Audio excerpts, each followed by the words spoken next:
Hey guys, welcome to my channel. So for today's video guys, I'm going to cook a very simple chicken tinola Myra version. So this is guys my ingredients. As you can see, I'm using sayote and onion, 1 red sile, oil, garlic, salt, ginger of course to make the chicken more tastier and nice aroma.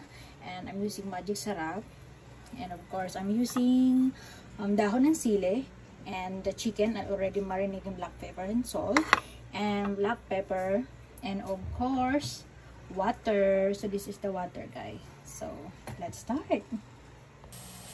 Just heat the pan. I add the oil.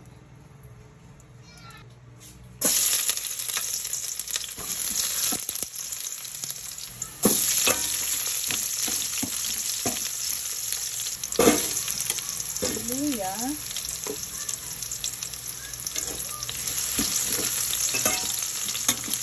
Pwede na siya guys. So ngayon ilalagay natin yung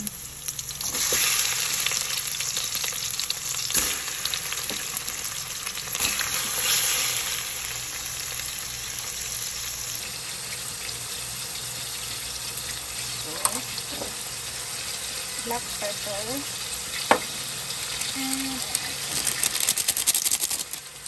and just mix all together. So ganun lang, isang-isa lang natin siya hanggang sa mag-juicy siya.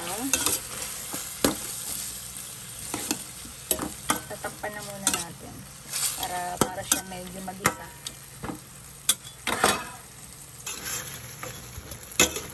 Ngayon, nag-juicy na siya. Palagay na tayo ng water.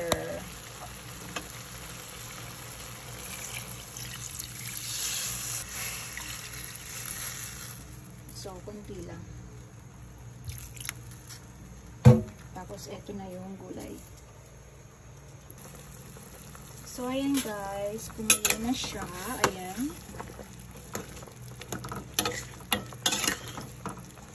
Ayan, ilalagay ko na itong sayote.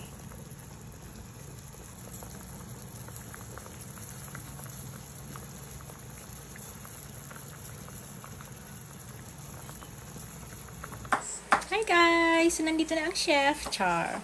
So, ayan guys, yung niluluto ko, malapit na siyang maluto. Ilalagay ko na lang pala yung talbos ng sili. So, kanina, tinikman ko to.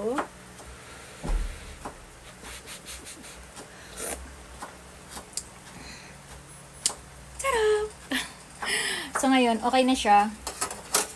Gusto ko half cook lang yung pagkaluto ko doon sa sayote. So, ngayon, ilalagay ko na yung dahon ng sili. So, ganun lang guys, kasimple. So, guys, luto na yan. Ngayon, ilalagay na natin yung dahon ng sili. Tapos, tatakpan na natin siya para luto na. Papatayin na natin yung apoy. So, ang ganda kasi naging saucy siya guys. Tingnan mo, lumabas yung mga ano ng chicken. So, ayun guys, thanks for watching. Kain na tayo guys. Luto na ang tinola ni Myra E. All my love guys.